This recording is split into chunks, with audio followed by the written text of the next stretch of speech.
எல்லாருக்கும் வணக்கம். கதைப்போமா with RJ. நம்மளோட சேனலில் திரு அலெக்ஸ் ஹேலி அவர்களுடைய ரூட்ஸ் வேர்கள்ன்ற புத்தகத்தை 20 நிமிஷமாக ஒரு பார்ட்டாக கேட்டுட்ருக்கோம். வாங்க மேற்கொண்டு படிக்க ஸ்டார்ட் பண்ணலாம். ஆனால் அப்பாவும் அவருடைய அண்ணன்மார்களும் ஆற்றில் வெகு தொலைவில் வெள்ளைக்காரர்களையும் அவர்களுடைய கப்பல்களையும் கண்டதாக கூறியிருக்கிறார். குண்டா உடனே பேச்சை மாற்றினான். அவர்களை பற்றி அவனுக்கு சரிவர தெரியவில்லை. தெரிந்து கொள்ள விரும்பினான். அவர்களை பற்றி கேள்விப்பட்ட வரையில் அவர்களிடம் நெருங்காமல் இருந்தவரை பாதுகாப்பாக இருக்கலாம். ஆகவே பாதுகாப்பான தூரத்தில் இருந்தபடி அவர்களுக்குள் ஒருவரையாவது பார்த்துவிட ஆசைப்பட்டான். சமீபத்தில் கீரை பறிப்பதற்காக காட்டிற்குள் சென்ற பெண்ணையும் அதற்கு முன்பு வேட்டைக்கு சென்ற ஆட்கள் இருவரையும் காணவில்லை. அடிமைகளாக பிடித்து செல்கிற வெள்ளைக்காரர்கள் தான் அவர்களை கவர்ந்து சென்றிருக்க வேண்டும் என்று ஊர் மக்கள் நம்பினர். அப்படிப்பட்ட வெள்ளைக்காரர்கள் ஆள் ஒருவரை பிடித்து சென்று விட்டதாகவோ சுற்றுப்புறங்களில் தென்பட்டதாகவோ தெரிவித்து அண்டையில் இருந்த கிராமங்களில் முரசுகள் ஒலிக்கப்பட்டதையும் உடனே ஆடவர் எல்லாம் ஆயுதங்களை ஏந்தியபடி காவலை இரட்டிப்பாக்கியதையும் பெண்ணீர் தமது பிள்ளைகளை கிராமத்திலிருந்து நெடுந்தொலைவில் புதர்களுக்குள் பல நாட்கள் வெள்ளைக்காரர்கள் சென்றுவிட்டனர் என்று உறுதிப்படுத்தியவரை மறைத்து வைத்திருந்ததையும் குண்டா நினைவு கூர்ந்தான். மற்றொரு நிகழ்ச்சியும் குண்டாவிற்கு நினைவில் பட்டது. ஒரு முறை அமைதியான புல்வெளியில் ஆடுகளை மேய்த்து கொண்டிருந்த போது வழக்கமாக அமரும் மர நிழலில் உட்கார்ந்திருந்தான். மேலே இலைகள் அடர்ந்த கிளைகளில் வாள்கள் கீழே தொங்கவிட்டபடி 20-30 மந்திகள் நெருங்கி எடுத்துக்கொண்டு சிலை போல அமைதியாக உட்கார்ந்தது அவனுக்கு ஆச்சரியமாக இருந்தது. மந்திகள் உரத்த கீச்சொலி எழுப்பியபடி அங்கும் இங்குமாக தாவக்கூடியவை என்று நினைத்திருந்தான். ஆனால் அவை அவனுடைய ஒவ்வொரு அசைவையும் பார்த்து கொண்டிருந்தன. அதுபோல தானும் உயரத்தில் மரக்கிளை ஒன்றில் அமர்ந்தபடி கீழே தரையில் வெள்ளக்காரன் யாரேனும் சென்றால் கவனிக்கலாம் என்று நினைத்தான். லாமின் மனிதர்களை அடிமைகளாக கவர்ந்து சென்றவர்களை பற்றிய கேள்வி எழுப்பிய பிறகு அன்று மாலை ஆட்டு மந்தைகளை ஓட்டிக்கொண்டு வீடு திரும்பிய வேளையில் குண்டா தன்னுடைய சக மேய்ப்பவரிடம் அதே கேள்விகளை கேட்டான். உடனே ஒவ்வொரு பயலும் தான் கேள்விப்பட்டிருந்த செய்திகளை கொட்டினர். டெம்பா கோண்டே என்கிற பயல் சொன்னான். துணிச்சல் மிக்க அவனுடைய சித்தப்பா வெள்ளைக்காரன் ஒருவனிடம் மிகவும் நெருக்கமாக சென்றாராம். அவனிடமிருந்து கடுமையான நெடி அடித்ததாம். அவர்கள் கவர்ந்து சென்ற பயல்களை எல்லாம் தின்று விடுவர் என்பதை அனைத்து பயல்களும் தெரிந்து வைத்திருந்தனர். ஆனால் சிலர் மட்டுமே தின்பதற்காக அல்ல, இழுத்துச் சென்று பெரிய பெரிய பண்ணைகளில் வேலை செய்யும்படி கட்டாயப்படுத்தினர் என்றனர். தன்னுடைய பாட்டனார் அதற்கு சொன்ன பதிலை சிடாஃபா சில்லா வெறுப்புடன் உமிழ்ந்தான். அது வெள்ளைக்காரம் பொய். அடுத்த வாய்ப்பு கிடைத்தபோது குண்டா ஒமோரோவிடம் கேட்டான். அப்பா, நீங்களும் பெரியப்பாக்களும் ஆற்றுல வெள்ளைக்காரங்களை பார்த்ததை பற்றி சொல்லுங்க. லாமினிக்கு சொல்ல வேண்டியிருப்பதால் சரியாக தெரிந்து கொள்ள வேண்டியது அவசியம். அப்பா சிரித்ததைப் போல குண்டாவிற்கு தோன்றியது. ஆனால் அவர் உண்மையில் பற்களை கடித்தார். அந்த நேரத்தில் அவர் பேசுவதற்கு விரும்பவில்லை என்று பட்டது. ஆனால் சில நாட்கள் கழித்து குண்டாவையும் லாமினையும் கிராமத்திற்கு அப்பால் சென்று அவருக்கு தேவைப்பட்ட வேர்கள் சிலவற்றை பறித்து வர அழைத்தார். அவருக்கு அம்மனப்பயல் லாமின் தனது தந்தையுடன் முதலாக வெளியே சென்றான். அளவுக்கு அதிகமான குதூகலத்தில் மிதந்தான். குண்டாவுடைய செல்வாக்கால் தான் தனக்கு அப்படி ஒரு வாய்ப்பு கிட்டியது என நினைத்தான். அண்ணனுடைய அங்கியின் பின்பகுதியை இறுக பற்றியபடி நடந்தான். ஒமோரோ தன்னுடைய 2 மகன்களையும் பார்த்து கூறினார். ஆம்பளைங்களுக்கான பயிற்சி முடித்தவுடன் அவருடைய அண்ணன்மார் ஜானேவும் சலோமும் ஜூப்பியூரை விட்டு சென்று விட்டனர்.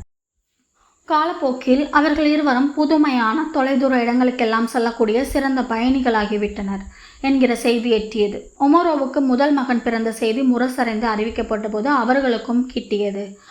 பெயர் சூட்டும் விழாவில் கலந்து கொள்வதற்காகத்தான் முதன்முறையாக ஜூப்பியூர் திரும்பினர். நீண்ட நாள் கழித்து தாயக கிராமம் திரும்பியவர்கள் தம்முடைய பிள்ளை பருவ தோழர்கள் சிலரை ஆடத் தழுவி ஆனந்தமடைந்தனர். அவர்கள் கிராமத்தை விட்டு சென்றவர்களையும் காணாமல் போனவர்களையும் பற்றி அண்ணன்களுக்கு தெரிவித்தனர். சிலர் எரிக்கப்பட்ட கிராமங்களில் கருகினர். வேறு சிலர் கன்னி வெடிகளில் சிக்கிக் கொள்ளப்பட்டனர்.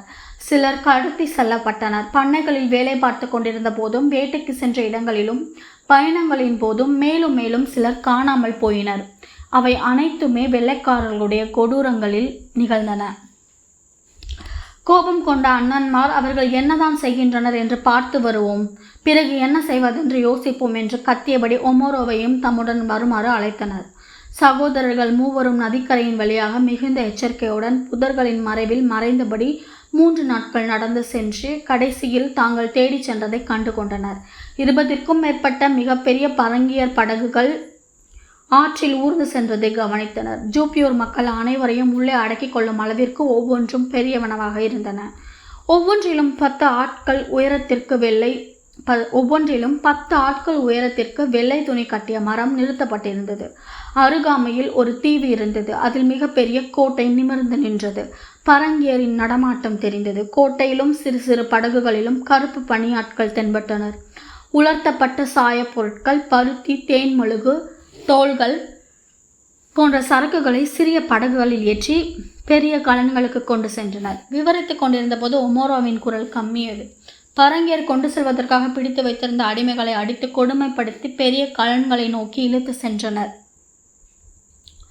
ஒமோரோ நீண்ட நேரம் அமைதியாக இருந்தார். அவர் எதையோ ஆழ்ந்து சிந்தித்துக் கொண்டிருந்தார் என்பதை குண்டாவால் உணர முடிந்தது. பிறகு தொடர்ந்தார். முன்பு பிடித்து சென்ற அளவுக்கு தற்பொழுது நம்முடைய மக்களை அவர்களால் கவர்ந்து செல்ல முடியாது. குண்டா குழந்தையாக இருந்த போதும் காம்பியா நாட்டின் இப்பகுதியை ஆண்ட பர்ரா மன்னர் தன்னுடைய மக்களுடைய கிராமங்களை கொளுத்துவிட்டு அவர்களை கவர்ந்து செல்லலாகாது என்று தடை விதித்தார். கோபம் கொண்ட பல மன்னர்கள் தமது படை வீரர்களை கொண்டு பரங்கியருடைய கலன்களுக்கு தீ வைத்து ஆற்றில் மூழ்கடித்தனர். கலன்களுடன் அவற்றில் இருந்த பரங்கியர் பலரும் மாண்டனர். தற்பொழுது கேம்பி நீர்வழிக்குள் நுழையும் ஒவ்வொரு பரங்கியர் கலனும் பர்ரா மன்னருக்கு மரியாதை செலுத்தும் வகையில் 19 துப்பாக்கிகளை முழங்குகின்றனர். குற்றவாளிகளையும் பட்ட கடனை அடைக்க முடியாத கடனாளிகளையும் மன்னருக்கு எதிராக சதி செய்தோரையும் மன்னருடைய முகவர்களை பரங்கியருக்கு விற்கின்றனர். மன்னருக்கு எதிராக சிறு முணுமுணுப்பு கேட்டாலும் உடனே அவர்கள் குற்றவாளிகளாக ஆக்கப்பட்டு விடுகின்றனர். அடிமைகளை தேடி பரங்கியருடைய கப்பல்கள் கேம்பி ஆற்றில் தென்பட்ட உடனே மிகுந்த எண்ணிக்கையில் பலரும் குற்றம் சுமத்தப்பட்ட அடிமைகளாக விற்கப்படுகின்றனர். ஆனாலும் அவர்கள் தொடர்ந்து நமது மக்களை அவர்களுடைய கிராமங்களிலிருந்து கவர்ந்து செல்வதை மன்னர்களாலும் முற்றாக தடுத்துவிட முடியவில்லை. கடந்த சில மாதங்களில் மட்டும் நமது கிராமத்தில் இருந்து 3 பேர் காணாமல் போனதையும் அதே போல காணாமல் போனவர்களை பற்றி தெரிவித்து பக்கத்து கிராமங்களிலிருந்து முரசொலி எழுப்பப்பட்டதையும் கேள்விப்பட்டிருப்பீர்கள். ஒமோரோ தன்னுடைய மகன்களை உற்று நோக்கினார். பிறகு மெதுவாக பேசினார். நான் இப்பொழுது சொல்லப்போகிற செய்திகளை கவனமாக கேட்டு மனதில் பதிய வைத்துக் கொள்ள வேண்டும். நான் சொல்கிறபடி நடந்து கொள்வீர்களானால் உங்களை பரங்கியர் ஒருபோதும் கவர்ந்து செல்லாமல் காப்பாற்றிக் கொள்ளலாம். குண்டாவும் லாமினும் அச்சத்தின் உச்சத்தில் கேட்டுக்கொண்டிருந்தனர். ஒமோரா தொடர்ந்தார். முடிந்தவரையில் தனியாக இருக்காதீர்கள். கூடுமானவரை இரவு நேரங்களில் வெளியில் செல்லாதீர்கள். பகலாயினும் இரவாயினும் தனியே இருக்க நேர்ந்தால் புதர்களையும் உயரமாக வளர்ந்த புல் நிறைந்த பகுதிகளையும் தவிர்த்து விடுங்கள். அவர்களுடைய வாழ்க்கை முழுவதும் பெரியவர்களாக வளர்ந்த பின்னரும் கூட பரங்கியரிடமிருந்து காப்பாற்றிக் கொள்வதில் கண்ணும் கருத்துமாக இருத்தல் அவசியம் என்றார். பரங்கி நெருப்பு ஈட்டியே துப்பாக்கி வழியாக சுடுவான். அதன் சத்தத்தை தூரத்திலிருந்தே கேட்டுவிடலாம். எங்கேயாவது கிராமப்புறங்களிலிருந்து பெரும் புகை மண்டலம் கிளம்பியதானால் அது பரங்கியருடைய சமையற் புகையாகத்தான் இருக்கும். அவை எப்பொழுதும் மிகப்பெரிய அளவில் காற்றில் மிதக்கும். அவன் சென்ற பாதைகளின் அறிகுறிகளை அடையாளம் காண்பதற்கு கற்றுக்கொள்ள வேண்டும். அவனுடைய பாத சுவடுகள் நம்முடைய காட்டிலும் மிக பெரியவை. அவன் நடந்து சென்ற பாதையில் கொடிகளும் புற்களும் மிதிப்பட்டு சிதைந்து கிடப்பன. அவன் இருந்த இடங்களில் அவன் கடந்த பிறகும் அவனுடைய வாடையும் நுகரலாம். பச்சை கோழிக்கறி வாடை மூக்கை துளைக்கும். அத்தகைய உணர்வு ஏதேனும் தென்பட்டால் உடனே அமைதியாகிவிடுங்கள். அண்மையில் எங்கேயோ இருக்கிறான் என்று அர்த்தம். ஒமோரா மகன்களிடம் விளக்குவதற்கு நிறைய செய்திகள் இருந்தன. பரங்கியர் இருப்பதை தெரிந்து கொண்டால் மட்டும் போதாது. நம்முடைய இனத்தவரில் பலர் அவருடைய கையாட்களாக செயல்படுகின்றனர். இன துரோகிகள். ஆனால் அவர்களை பற்றி அறிந்திருந்தால் ஒழிய அவர்களை அடையாளம் காண முடியாது. ஆகவே புல்வெளிகளில் இருக்கும்போது நன்கு பழக்கமில்லாத யாரையும் நம்பிவிடாதீர்கள். குண்டாவும் லாமினும் பயத்தால் உறைந்து போயினர். ஒமோரோ கூறினார், இதையெல்லாம் உங்களுக்கு யாரும் வற்புறுத்தி சொல்லியிருக்க மாட்டார்கள். பரங்கியரால் கவர்ந்து செல்லப்பட்டவர்களுக்கு நேர்ந்த கதியினை உங்களுடைய பெரியப்பாக்களும் நானும் நேரில் பார்த்தோம். அவற்றை நீங்கள் அறிந்து கொள்ள வேண்டும். நம்முடைய இனத்தவருக்குள்ளேயே அடிமைகளாக இருப்பதற்கும் பரங்கியர் அடிமைகளை நடத்துகின்ற விதத்திற்கும் நிறைய வேறுபாடு உண்டு. கவர்ந்து சென்ற மக்களை ஆற்றங்கரை நெடுகிலும் நீண்ட தடிமனான மூங்கில் களிகளால் அமைக்கப்பட்ட பட்டிகளில் பலத்த காவலுடன் அடைத்து வைத்திருந்தனர். கப்பலில் இருந்து சிறு படகு மூலம் முக்கியமான பரங்கியர் வந்து சேர்ந்தவுடன் அவர்களை பட்டியிலிருந்து இழுத்து சென்று மணல் வெளியில் விட்டனர். அவர்களுடைய தலையை மொட்டையடித்து வலுவழுப்பான எண்ணெயை உடல் முழுவதும் பூசி மெருகேற்றினர். முதலில் அவர்களை உட்கார வைத்து மேலும் கீழும் குதிக்க செய்தனர். பரங்கிற்கு அவ்வாறு குதித்ததில் மன நிறைவு ஏற்பட்ட பின்னர் வாயை திறந்து பற்களையும் தொண்டையும் காட்டும்படி வற்புறுத்தினர். ஒமோரோ திடீரென்று குண்டாவினுடைய அதை தட்டினார். அவன் துள்ளி குதித்தான். ஆமாம், ஆண்களுடையதை பிதுக்கி சோதித்தனர், பெண்களுடையதையும் கூட. பிறகு மீண்டும் அவர்களை சுடுமணலில் உட்காரச் சொல்லி அவர்களுடைய முதுகிலும் தோள்களிலும் பழுக்க காய்ச்சப்பட்ட இரும்பு கம்பிகளால் சூடு போட்டனர். துடித்து கூச்சலிட்ட மக்களை நீருக்கு தள்ளி பெரிய கப்பல்களில் ஏற்றி செல்வதற்காக சிறிய படகுகளுக்கு நெட்டிச் சென்றனர். எனது தமையன்மாரும் நானும் பலர் குப்புற விழுந்து தவழ்ந்து மணலை வாயால் அள்ளி தின்றதை பார்த்தோம். கடைசியாக தம்முடைய தாய் மண்ணில் ஒரு பிடியை ருசி பார்க்க விரும்பினர் போலும். ஆனால் அவர்கள் அடித்து செல்லப்பட்டனர். நீருக்குள் படகுகளில் ஏற்றப்பட்ட போதும் அடிமைகள் அடங்கவிடவில்லை. சவுக்குகளையும் தடிகளையும் மடிக்கி பிடித்து போராடினர். நடந்த போரில் பலர் ஆற்றில் குதிக்க நேர்ந்தது. இளம் கருப்பு நிற முதுகும் வெள்ளை வெளையில் என்று அடிவயிறும் கொண்ட பயங்கர மீன்கள் கூர்மையான பற்கள் நிறைந்த வளைவான வாயால் தம்முடன் விழுந்தவர்களை கவ்வி ஆற்று நீரை செந்நீராக்கினர். குண்டாவும் லாமினும் நெருக்கி எடுத்து உட்கார்ந்து ஒருவருடைய கைகளை மற்றவர் இறுக பற்றி கொண்டனர். உன்னுடைய அம்மாவும் நானும் ஒரு நாள் வெள்ளை சேவலை கொன்று தொழுகை நடத்துவதை காட்டிலும் நீங்கள் இந்த செய்திகளை எல்லாம் தெரிந்து கொள்வது நல்லது. ஒமோரோ தன்னுடைய மகன்களை பார்த்தார். அப்படி என்றால் என்னவென்று உங்களுக்கு தெரியுமா? ஒரு வழியாக தன்னை சமாளித்து கொண்டு தெரியும் என்பதை தலையை ஆட்டிய குண்டா காய்ந்து வறண்டு போன தொண்டையை செருமியவாறு கம்மிய குரலில் கூறினார். யாராவது காணாமல் போன போது செய்வார்களே, அதுதானப்பா. காணாமல் போனவருடைய குடும்பத்தார் தொண்டை கீறப்பட்டு இரத்தம் வழிய சிறகுகளை அடித்து கொண்டிருந்த வெள்ளை சேவலை சுற்றி உட்கார்ந்து பலவாறாக புலம்பியவாறு அல்லாவை தொழுது கொண்டிருந்ததை அவன் பார்த்திருந்தான். ஒமோரோ மேலும் கூறினார். வெள்ளை சேவல் குப்புற விழுந்து இறந்தது என்றால் போனவன் திரும்புவதற்கான நம்பிக்கை இன்னமும் இருக்கிறது. சிறகுகளை அடித்தபடி பின்னோக்கி செத்து விழுந்தால் அவ்வளவுதான். கிராம மக்கள் அனைவரும் சேர்ந்து அல்லாவை நோக்கி ஓலமிட்டு தொழுவர். பா! அச்சத்தால் கீறிச்சிட்ட லாமினின் குரல் குண்டாவை நடுங்க செய்தது. திருடப்பட்டவர்களை பெரிய கப்பல்கள் எங்கே கொண்டு போகும் பா? ஜோங் சாங் தூ என்கிற இடத்திற்கு கொண்டு போய் மனிதர்களை தின்னக்கூடிய மிகப்பெரிய பரங்கி அரக்கர்களிடம் விற்று விடுவார்களாம். அவர்கள் நம்மை திம்பார்களாம். பெரியவர்கள் சொல்ல கேட்டிருக்கிறேன். அதற்கு மேல் யாருக்கும் எதுவும் தெரியாது. தந்தை சொன்ன செய்திகள் லாமினை பெரிதும் பயமுறுத்தின. இரவு பல முறை கனவிலிருந்து விழித்து பயந்தவாறு குண்டாவை எழுப்பினான். அடுத்த நாள் குண்டா ஆடு மேய்த்துவிட்டு திரும்பிய பிறகு லாமினுடைய எண்ணங்களையும் தன்னுடையவற்றையும் திசை திருப்பும் விதமாக தம்முடைய பெரியப்பாமாருடைய வீர தீர செயல்களை பற்றி பேசுவதென முடிவு கட்டினான். நம்முடைய அப்பாவின் தமையன்மார்களுக்கும் கைரபா குண்டா கிண்டேதான் தந்தை. அவருடைய பெயரைத்தான் எனக்கு வைத்திருக்கிறார்கள். ஆனால் நம்முடைய பெரியப்பாக்கள் ஜானேவும் சலோமும் சைரங்கிற்கு பிறந்தவர்கள். லாமினுக்கு குழப்பமாக இருந்தது.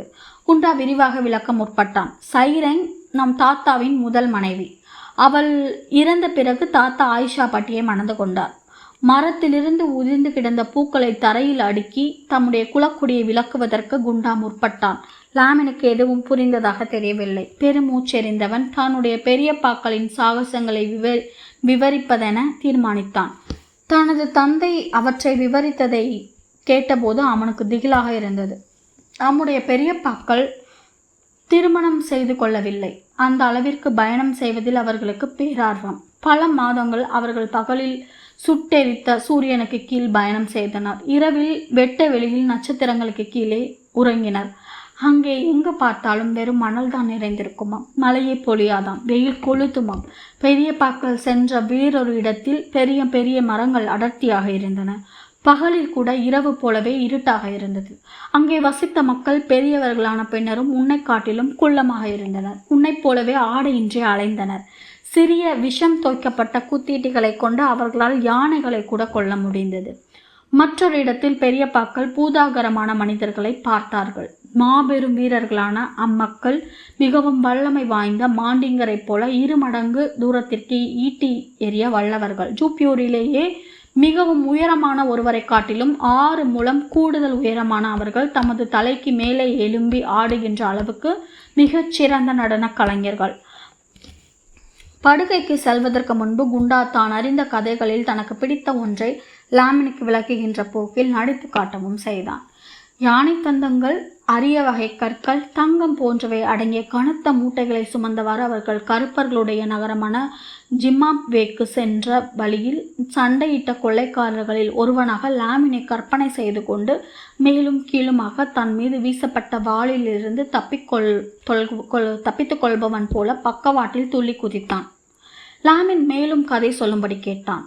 குண்டா அவனை தூங்குமாறு பணித்தான். தன்னுடைய தந்தை கதை சொன்ன பிறகு தூங்குமாறு தன்னை பணித்த போது அவன் இப்பொழுது அவனுடைய தம்பி படுத்திருந்ததைப் போல பாயில் கிடந்தபடி தன்னுடைய பெரிய பாக்களின் சாகசங்களை எல்லாம் மனதிற்குள் படமாக ஓட்டிக்கொண்டிருந்தான்.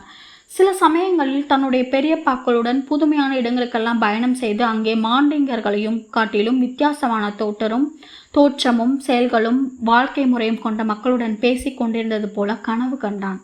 தன்னுடைய பெரிய பாக்களுடைய பெயர்களை கேட்ட மாத்திரத்தில் அவனுடைய இதயம் வேகமாக துடித்தது. சில நாட்களுக்கு பிறகு குண்டா தன்னை கட்டுப்படுத்திக் கொள்ள முடியாத அளவிற்கு குதியாட்டம் போடும் விதமாக அவனுடைய பெரிய பாக்களை பற்றிய செய்தி ஜூப்பியூர் கிராமத்திற்கு எட்டியது. வெள்ளை வெயில் வெளுத்து கட்டிய அமைதியான மதிய நேரம். கிராமத்து மக்கள் அனைவரும் தம்முடைய குடிசைகளின் வாசல்களுக்கு வெளியிலும் ஆலமர நிழலிலும் அமர்ந்திருந்தனர். திடீரென்று அடுத்த கிராமத்திலிருந்து முரசு செய்தி தெளிவாக முழங்கியது. பெரியவர்களைப் போலவே குண்டாவும் காதை தீட்டிக் கொண்டான். மூளையை கசக்கி முரசொலியின் பேச்சை புரிந்து கொள்ள முற்பட்டான். தன்னுடைய அப்பாவின் பெயரை கேட்டவுடன் லாமின் மூச்சிறைத்தான். எஞ்சிய செய்தியை புரிந்து கொள்ள அவனுடைய வயது அனுமதிக்கவில்லை. ஆகவே குண்டா முரசு செய்தியை முணுமுணுத்தான். சூரியன் உதிக்கும் திசையில் அங்கிருந்து 5 நாள் நடைபயண தூரத்தில் ஜானேவும் சலோமும் புதியதொரு கிராமத்தை உருவாக்கியிருந்தார்களாம். அடுத்த 2வது பிறை நாளில் நடைபெறவிருந்த திறப்பு விழா கொண்டாட்டங்களில் கலந்து கொள்ள அவர்களுடைய தம்பி ஒமோரோவுக்கு அழைப்பு விடுக்கப்பட்டது. முரசு பேச்சு நின்றது. லாமின் தனது கேள்விகளை தொடுக்க தொடங்கினான். அவர்கள் தான் நம்முடைய பெரிய பாக்களா? அந்த இடம் எங்கே இருக்கிறது? அப்பா அங்கே செல்வாரா? தம்பியின் வார்த்தைகளை அவன் கேட்டதாக தெரியவில்லை. கிராம தெருக்களினுடைய புகுந்து ஓடி கிராம கலைஞருடைய குடிசையை அடைந்தான். கிராமத்தின் ஏனைய மக்களும் அங்கே திரண்டிருந்தனர். பிறகு ஒமோரோ வயிறு பெருத்திருந்த தனது மனைவியுடன் சென்று சேர்ந்தார். அவரும் கிராம கலைஞரும் பேசிக்கொண்டிருந்ததை அனைவரும் கவனித்து கொண்டிருந்தனர். ஒமோரோ அவருக்கு பரிசளித்தார். நெருப்பு மூட்டப்பட்டிருந்தது. அந்த அருகில் செய்தி அறிவிக்கும் முரசு கிடந்தது. அதனுடைய ஆட்டுத்தோல் பகுதியை மிதமிஞ்சிய விரைப்பு அடையும் வரை நெருப்பில் வாட்டினார். அனைவரும் வேடிக்கை பார்த்து கொண்டிருக்க கலைஞருடைய கரங்கள் முரசு வழியாக பேசின. இன்ஷா அல்லாஹ், அடுத்த 2வது பிறைக்கு முன்பாக ஒமோரோ புதிய கிராமத்தில் இருப்பார். அடுத்த சில நாட்கள் ஒமோரோ சென்ற இடங்களிலெல்லாம் கிண்டே குலமரபு தோற்றுவித்ததாக வரலாற்றில் இடம்பெறப் போகிற புதிய கிராமத்தை வாழ்த்தியும் ஒமோரோவை பாராட்டியும் கிராம மக்கள் அனைவரும் புகழ்ந்தனர். ஒமோரோ புறப்படுவதற்கு சில நாட்களுக்கு முன்பிலிருந்து நினைத்து பார்க்க முடியாத மிகப்பெரிய எண்ணம் குண்டாவின் மனத்தை ஆட்கொண்டது. பயணத்தின் போது என்னையும் உடன் அழைத்து செல்வதற்கு சற்றேனும் வாய்ப்பு இருக்கிறதா? குண்டாவால் வேறு எதை பற்றியும் சிந்திக்க முடியவில்லை. வழக்கத்திற்கு மாறான அவனுடைய இறக்கத்தை கண்டு கொண்ட அவனுடைய சக மேய்ப்பவர்கள் சிடாஃபா உட்பட அவனை தனியே விட்டுவிட்டனர். பெரிதும் சீராட்டி வந்த தன்னுடைய தம்பியிடம் எரிந்து விழுந்தான். வேதனையுடன் குழப்பமடைந்த லாமின் கூட ஒதுங்கி கொண்டான். குண்டாவிற்கே அவனுடைய நடவடிக்கைகள் பிடிக்கவில்லை. ஆனாலும் அவனால் எதுவும் செய்ய முடியவில்லை. கொடுத்து வைத்த பயல்கள் சிலர் தம்முடைய தந்தையுடனோ சித்தப்பாவுடனோ பெரியவனாகிவிட்ட அண்ணனுடனோ பயணம் சென்றதை பற்றி அவன் அறிந்திருந்தான். கொடுத்து வைத்த பயல்கள் சிலர் தம்முடைய தந்தையுடனோ சித்தப்பாவுடனோ பெரியவனாகிவிட்ட அண்ணனுடனோ பயணம் சென்றதை பற்றி அவன் அறிந்திருந்தான். ஆனால் அவர்கள் அவனைப் போல 8 வயது மட்டுமே நிரம்பிய பொடியன்கள் அல்ல என்பதையும் அறிந்திருந்தான். அவர்களுடைய மூதாதையர் வகுத்த சட்டத்தில் தந்தையற்ற பொடியன்களுக்கு விதிவிலக்காக சில சலுகைகள் வழங்கப்பட்டிருந்தன. பல மாத பயணம் என்ற போதிலும் செல்லலாம். அதற்கு சில நிபந்தனைகள் உண்டு.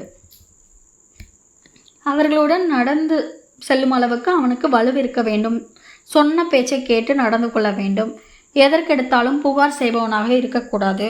பேசும்படி பணித்தால் ஒழிய குறுக்கே பேசக்கூடாது. தன்னுடைய எண்ணத்தை யாரும், குறிப்பாக அம்மா, தெரிந்து கொள்ளக்கூடாது என்பதில் கவனமாக இருந்தான்.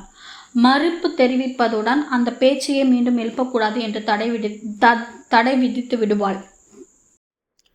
இதோட இன்னைக்கான பார்ட்டை நம்ம கம்ப்ளீட் பண்ணிக்கலாம். ஸோ கண்டிப்பாக இந்த பதிவு உங்களுக்கு பயனுள்ளதாக இருந்திருக்கும்னு நம்புகிறேன். பயனுள்ளதாக இருந்துச்சுன்னா கதைப்போமா வித் ஆர்ஜி சேனலை லைக் பண்ணுங்கள், ஷேர் பண்ணுங்கள், கமெண்ட் பண்ணுங்கள், கண்டிப்பாக சப்ஸ்கிரைப் பண்ணுங்கள். தேங்க்யூ.